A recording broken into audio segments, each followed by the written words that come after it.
ए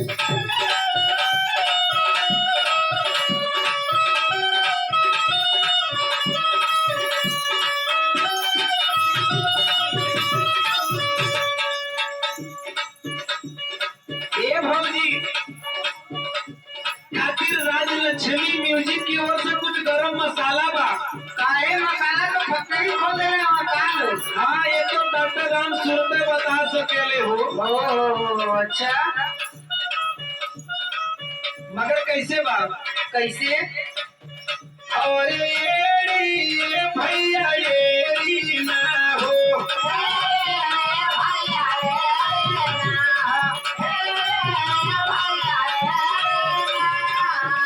बिना रंगना कलाई बिना कंगना, भौजी बिना रंगना तो हाथा नहीं के।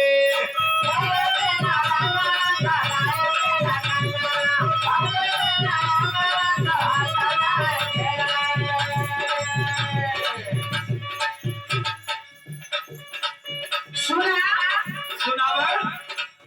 तोरे लगे गरम मसाला हो तो हमरा उ लगे सब मसाला। सही में तुम्हें देख के ऐसा नहीं पूछो लगत बा हमरा के। सुना सुना हम बताओ सही। सुनावा। माली बिना ए देवरू माली बिना ना हो।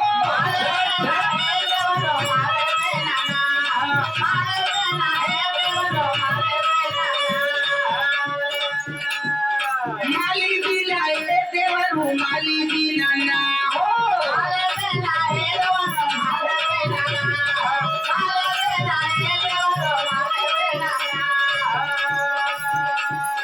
माली बिना हरवा लोहार बिना फरवा, अरे बिना उड़वा सोहार नई के।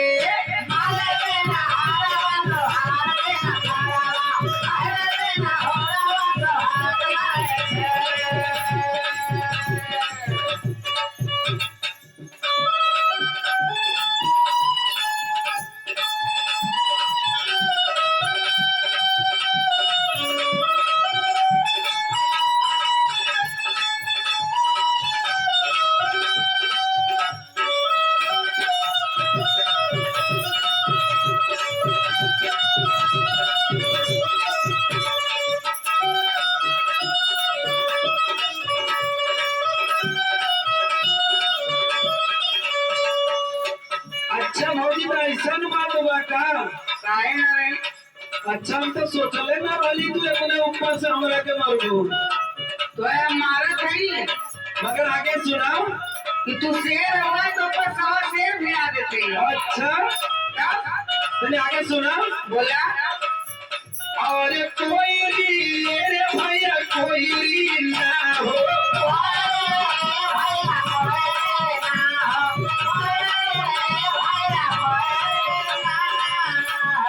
कोई बिना ककरी गड़रिया बिना बकरी, मलाव बिना मछली मराता नहीं के।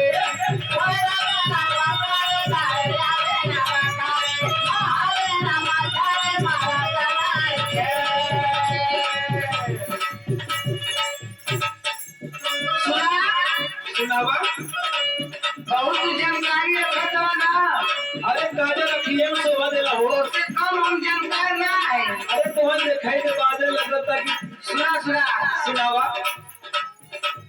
गायक बिना ए देवरू गायक बिना ना हो।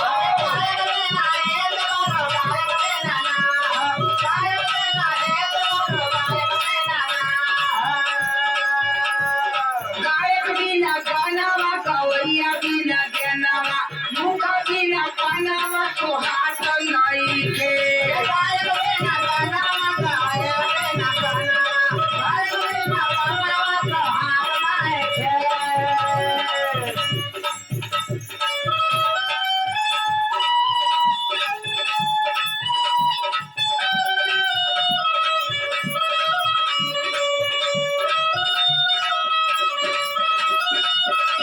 अरे क्या बात है, शासन भाई लगे हो।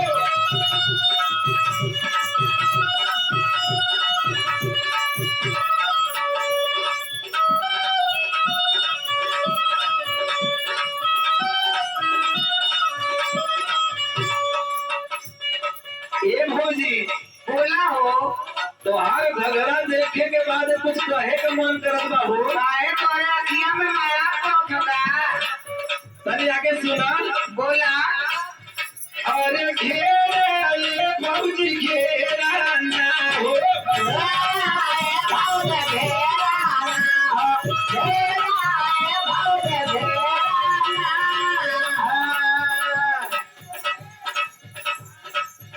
अरे घेरा ये भौजी घेरा ना हो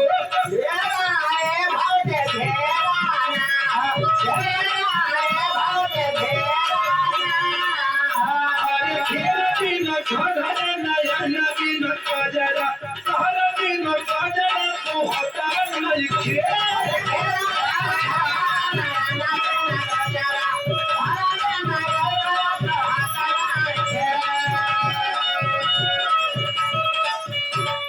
अच्छा तो एक बात सुना सुनावा ढेर पढ़ल लिखल हवा ढेर बतियेबा सही के लेकिन हम गवाही दिया सही हाँ तो जवन बात बताई एकदम परफेक्ट हाँ देसी मिर्गी बिलौती बोल तोहरे पर हमारे एकदम चढ़त जाई अच्छा सतावा तू तनको टेंशन मत ले सुना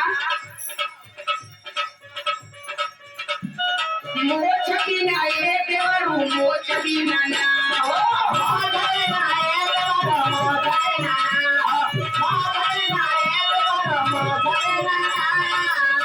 अरे मोछ की ना परदा मोहारे की ना परदा बोलो की ना चरदा तो हाथ नहीं के